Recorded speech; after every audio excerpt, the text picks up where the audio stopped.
Anja from Spa Vert. I'm going to show you some self-massage today. So for the first, we're going to use a tennis ball. And as we all know, we have zones in the back that are difficult to reach with our own hands. And with the confinement, we cannot see our massage therapists right now. And so here are a few tricks that you can use at home. So the first thing I'm going to do, I'm going to place the tennis ball around this zone here, which is the zone between the shoulder blades, the rhomboid muscles, and I'm going to just move sideways, back and forth, left, right. You can see the ball, hopefully, right against the wall. You can use a little bit of pressure if you like. You will probably feel some zones being more or less sensitive, so you don't have to go too hard. Just use your own feeling.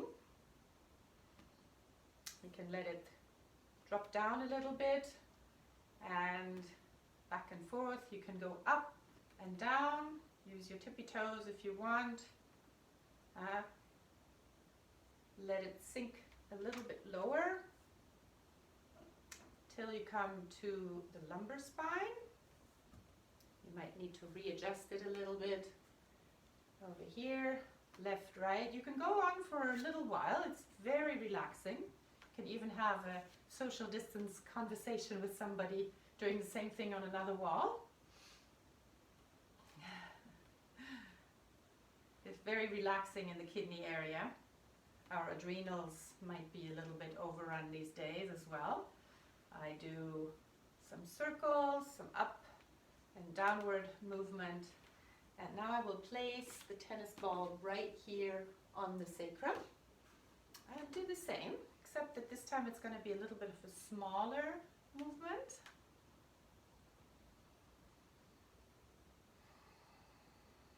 And maybe you might feel that your breathing is deepening, slowing down, your body starts to relax. The same ball you can use on the floor, under your foot. You can start with circular movement, back and forth. You can put the weight of your foot and go all the way to the heel. There might be tension in the fascia, and it can prevent plantar fasciitis as well. So usually when I do this, after a little while I feel that my body relaxes to a point where I can actually yawn.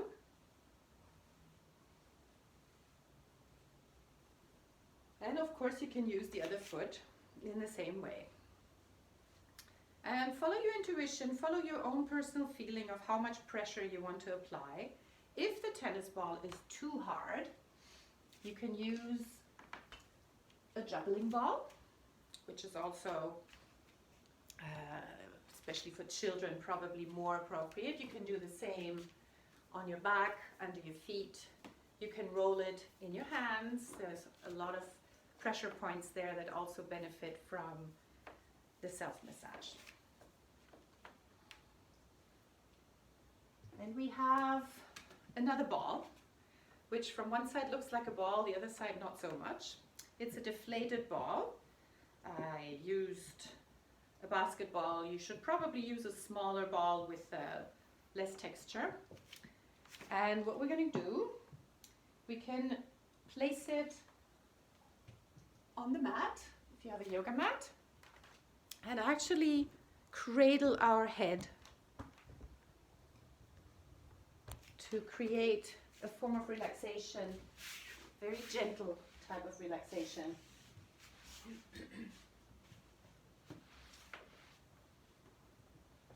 For the base of your neck. You can do the same, you can go left, right.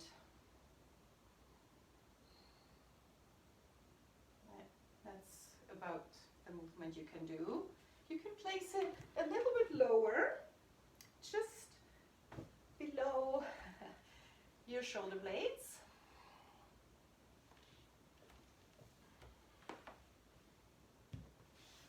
To create an opening of the chest that is similar to the fish pose in yoga, which also helps opening the rib cage, eases the breathing,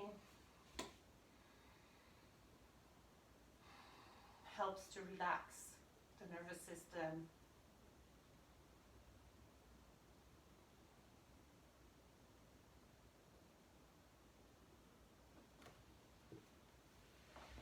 You can do the same on the wall as well.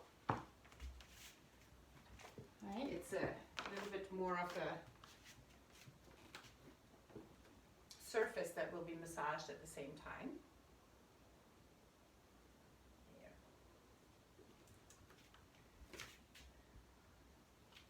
Next tool that you might have in your house. This is for those who have sore muscles. So you can use it on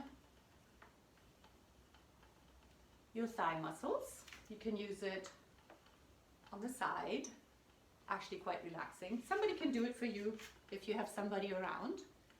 Then you can relax your arms at the same time. I know this is a little bit funny, but it's actually quite effective. You can lie down and do the same on the back of your legs.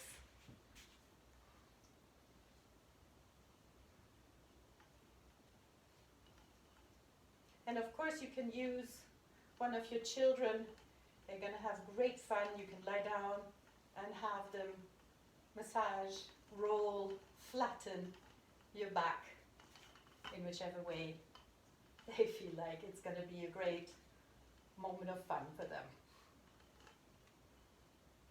For children who have tight muscles, which happens, children are getting stressed as well, we have the more gentle roll, which you can use on their legs, even on their belly. You can use it in whichever way is comfortable for you. You can also use a squash ball. Squash balls are a little bit more harder than tennis balls, and I like to use them on my hands. This is about the size that I like to use on my hands. And I get tight, the hands. The more you spend time on the computer or on your phone, that's a way to relax. You can also use them under your feet. Again, this is going to address smaller areas of tension. You can hold on to something to make sure you don't fall down. There you go for the balls. And I want to show you one more stretch, which if you have practiced yoga is known as child pose. So you sit on your heels. You can either leave your knees close together or open them slightly, depends on your anatomy. And you will stretch out your arms in the front. This is extended child pose. I hope you can see me well. Extended child pose relaxes on many levels. It's very good to stretch out between the shoulder blades, the mid-back, the lower back. It's good for the hip area, the psoas muscle, and for the breath. So as we all know, we have usually quite superficial breathing, but in this position you can actually deepen your breath and bring it to all this lower back, lumbar spine area and to the rib cage as well. To bring your attention there to supply the blood with oxygen in that area of the muscles. And you can stay here for a little while. You can actually relax. You know, I'm going to change position just to show you what it looks like from another angle. With your legs either slightly apart or your knees together, depending on how you feel comfortable. This is a little bit more difficult for people who have a larger chest or a little bit more stomach like me. But it's a great way to relax at the end of a day, and it calms on many levels. In Kundalini Yoga we even say that it strengthens our intuition when we put the forehead to the ground.